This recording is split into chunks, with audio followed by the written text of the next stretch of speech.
Bhagavate. Om Namo Bhagavate Vasudevaya. Hare Krishna, Hare Hare. Thank you for joining us today. I'd like to seek the blessings of Radha Madhav, Radha Shyam Sundar, Krishna Balaram, Gauritasha, Prabhupada, Guru Maharaj, and the assembled devotees, and continue with the series on Sapta Rishis. So we looked at Atri Rishi, and then what should we look at? Short memory here. Rishis. No. Sure. We looked at Bharatvaj yesterday and the day before. Anybody remember who we looked at? Gautam Rishi, yeah. So yesterday was Gautam Rishi, the day before was Bharatvaj. Today we'll have a look at the life and times of Jamdagni Rishi. So,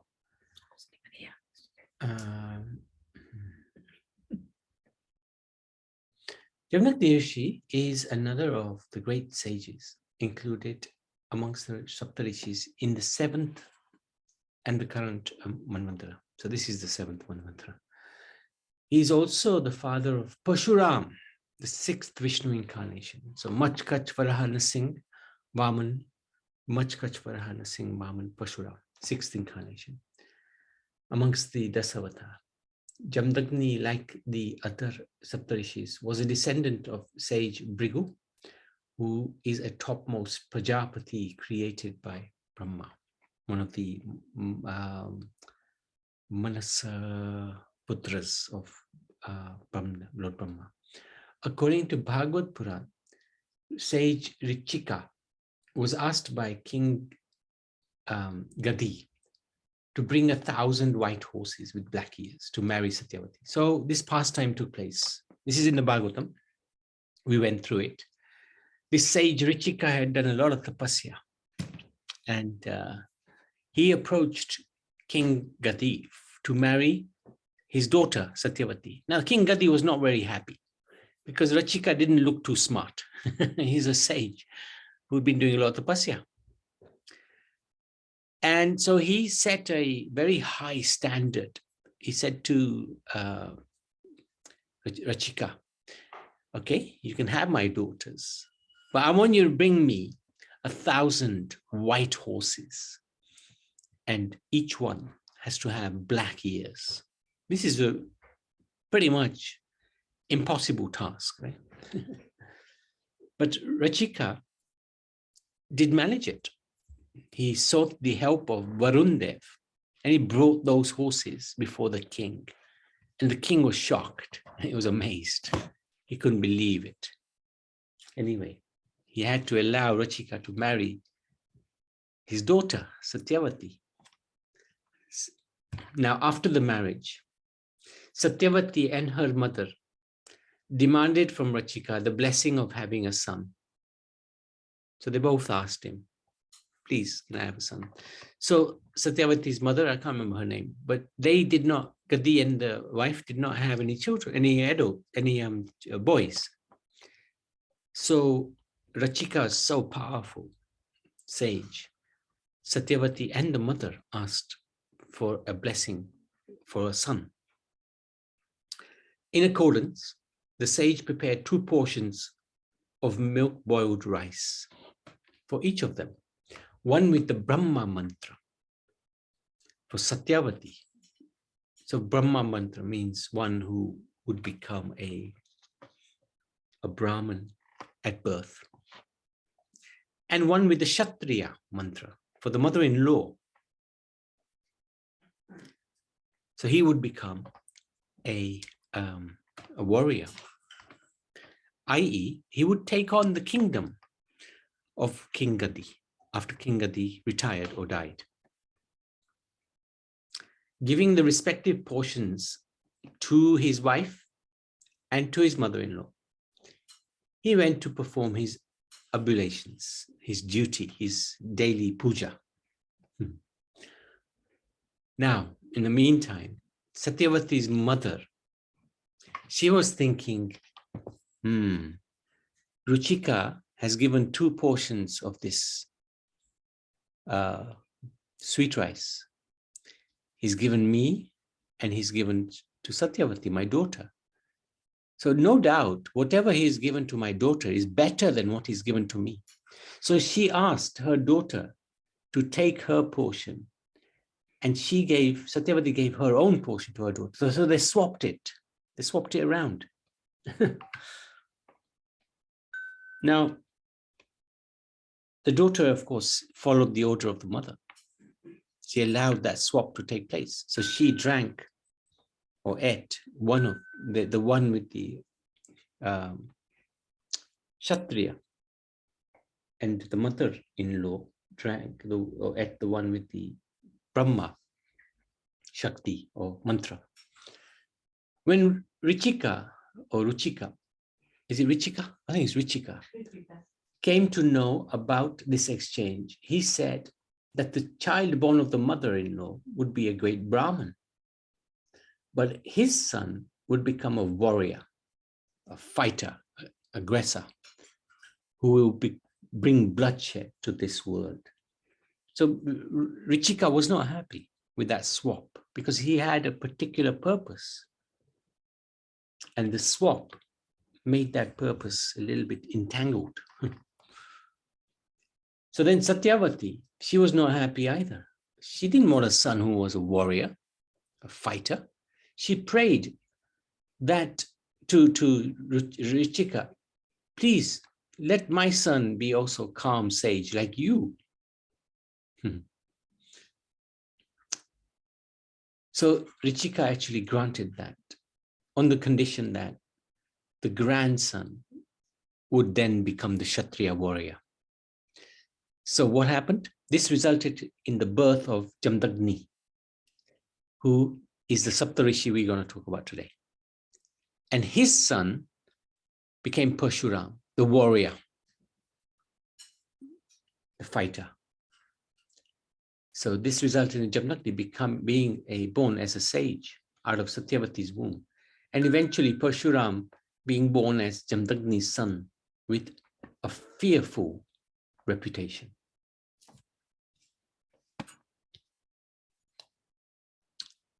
Thus, Jamdagni was born from Satyavati, who became a sage and one of the 7 great Rishis, Sapta Rishis. Meanwhile, around the same time as Jamdagni's birth,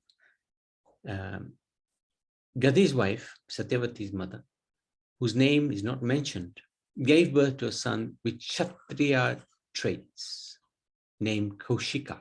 Although he was got the Brahma mantra, still she was Kshatriya by nature. He later became the world-renowned Vishwamitra, who was Kshatriya by birth, but later this ascended to the status of Brahm Rishi. So interesting. So, yeah, interesting. Jamdagni is like the nephew of Vishwamitra. Growing up, he studied hard. And so this is Jamdagni. And achieved erudition on the Ved. He acquired the science of weapons without any formal instructions. His father, Richika, had guided him through.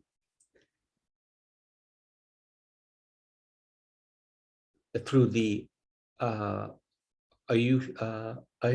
Aushanas Dhanurved, which is now lost. It's about a conversation between Jamdagni and the Ushanas or Shukracharya on the exercise of warfare. Rishi Jamdagni went to King Prasenjit of the Solar dynasty or Suryavamsh and asked for his daughter Renuka's hand in marriage. So Jamdagni and Renuka were married. Jamdagni had 5 sons from Renuka, of which Parshuram is arguably the most famous and known character. Parshuram is often credited to be angry and anti-Kshatriya. This perception is a common fallout due to the stereotyping of people. He wasn't. He was an incarnation of the Lord, one of the 10 avatars. He had a mission to fulfill. According to the Puranas and Upanishads, Parshuram's birth was destined to be an incarnation of Lord Mahavishnu, with the purpose of cleaning up the earth from autocracy, misgovernance, dictatorship, and bad rule.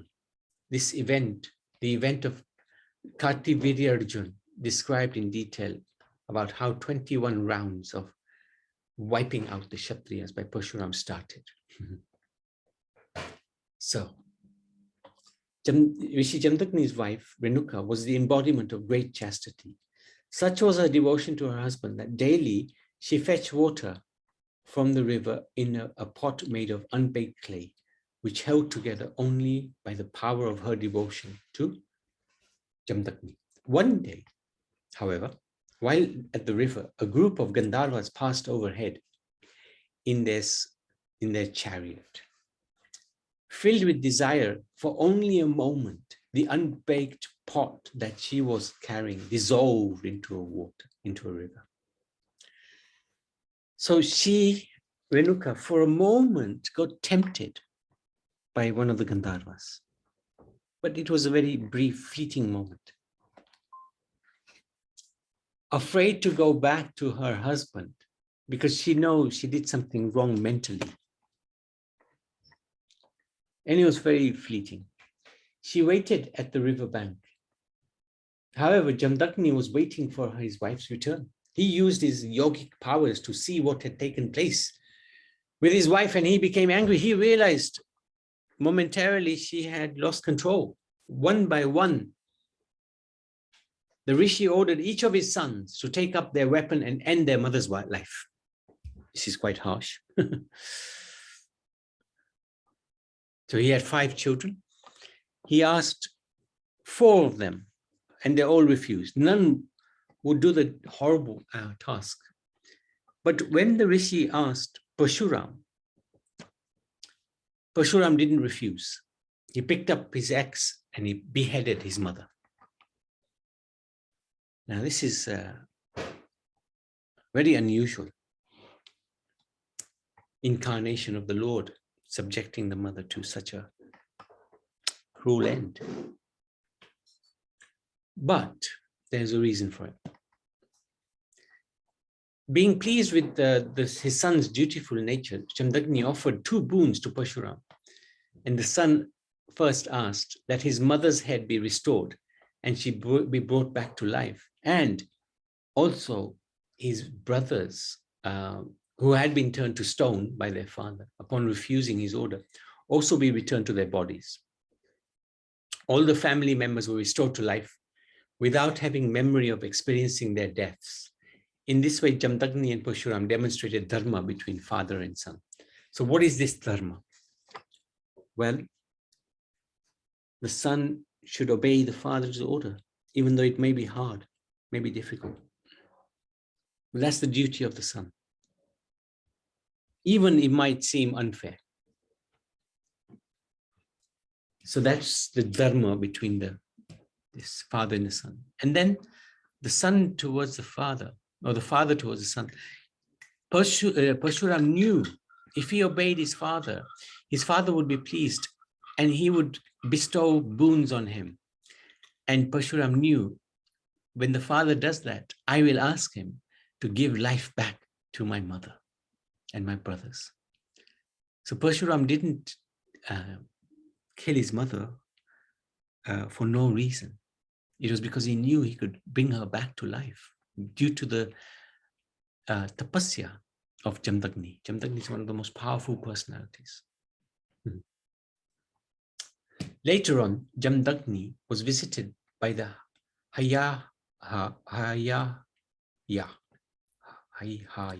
king, Kartavirya Arjun, whom he served a feast using a divine calf. So Jamdagni had this Kamadhenu cow as well. And this king, very powerful king, great Kartavirya Arjun, he came with his army and he saw that Jamdagni was a very poor Brahmin, but he managed to feed the whole army. Wanting the animal for himself, the king, the demon king, decapitated Jamdagni.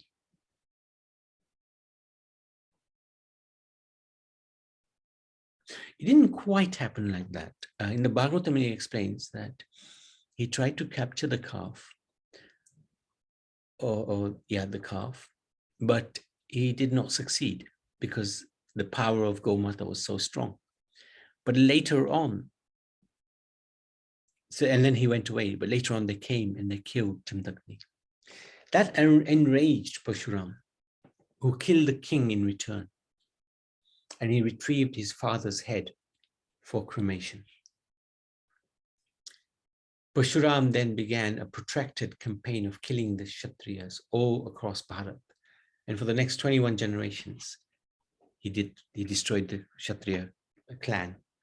Such was his anger over the death of Rishi Jamdagni. After that, they took the dead body of Jamdagni and placed it on fire, and began to sing the song of Vishnu. That must be the Vishnu Sahasranam.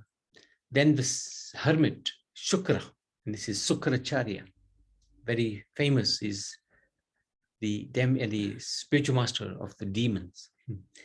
He came that way, and with the help of Mrityu Sanjeevani, he brought Jamdagni back to life. This is one of these powers. Sukracharya has this Sanjeevani, which he also used to bring Bali Maharaj back to life when Bali Maharaj lost his life in his battle with the demigods. The lost cow Shushila also returned with her calf, without her calf. This is from the Brahmanda Puran, chapter 69, and also Mahabharata Chanti Parva, chapter 49. In the Buddhist text, Vinaya Pitaka Mahavaga 1.245, the Buddha offers respects to Jamdagni by declaring that the Vedas in their true form was revealed to the original Vedic Rishis, including Jamdagni. Even today, it is believed that we have descendants from the Jamdagni family tree. In fact, other than being one of the Sapta Rishis, Jamdagni name is still in vogue, in use with some families, particularly around South Bharat, carrying the Jamdagni Gotra. Originally, it is briefed that the sage Bhigu is the earliest, the predecessor to Jamdagni's family tree. According to the Mahabharata, Jamdagni once became annoyed with the sun god Surya for making too much heat. Global warming. The warrior sage shot several arrows into the sky, terrifying Surya. Surya then appeared before the Rishi as a Brahmin and gave him two inventions that helped mankind deal with the heat: sandals and an umbrella. So this is a contribution of Jamdagni through the sun god for the hot areas on earth. So we want to stop there. Jamdagni Rishi ki jai. Anybody, any comments, any questions?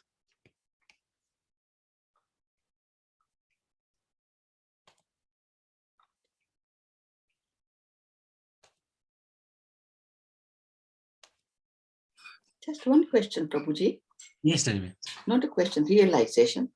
Sure. So people were so powerful in those days that they could bring dead people to the life, being alive.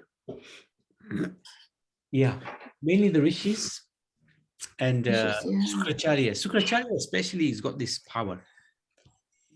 Yeah.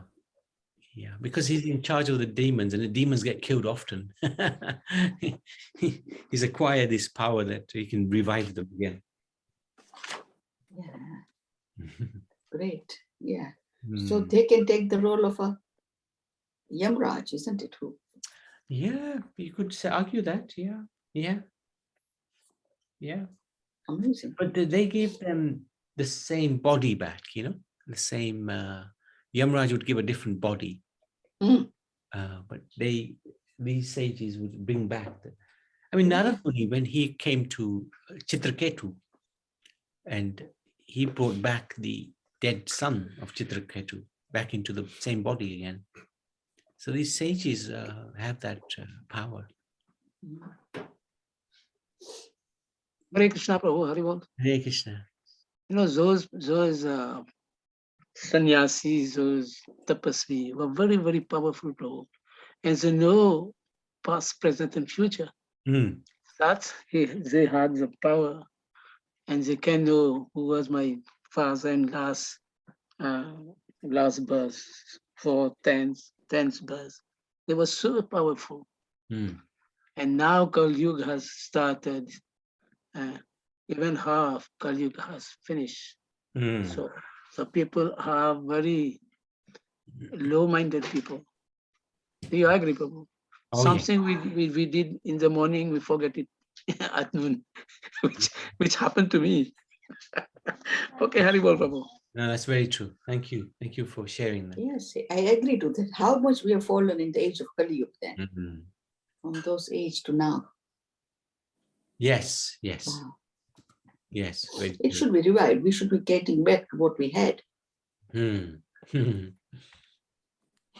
true. Very true. Very true. Prabhaben? Yeah, Hare Krishna, Prabhuji and Mataji. Same thing again. Very nice, very interesting. And why? When you were saying Richika, I thought it was a woman, but it is not. It's a man, the king. Yeah. Which is interesting. Why he decided to give this? He cooked the rice and then he gave one to Satyavati, and another one was to his mother-in-law. Is that right? Yes, that's right. So one is Brahm. Then he said that one son will be Brahmaputra, and another son will be Kshatriya. Then they both decide to change their rice. Yes. And then after that, the children were born, but the Richika was not very happy with it.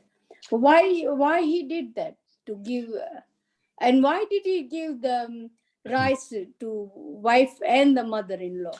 Yeah, they both asked for, well, the wife naturally, but the mother-in-law also asked because they didn't have a son. And in order to continue the lineage for the kingdom, they wanted a son. All right. So I was just thinking, how can wife is all right, but then it just even gave it to mother-in-law too, which that's was right. And at that time, the other Prabhuji just said that everybody has so much power a long time ago that if they give you a rice, even then the son is born like, and you can even change. I mean, I don't know how to explain it, but we all can change we can, I don't know, there is a word for it, but it's not coming inside me. I mean, change other people's life so quickly. Yeah. Yes. And he gave the Kshatriya mantra for the mother-in-law because the Kshatriyas, they can rule with strength. But he wanted his son to be Brahminical, a sage. Sage, so and then they swapped it around and things changed. Things change. Even in the end, where I read down.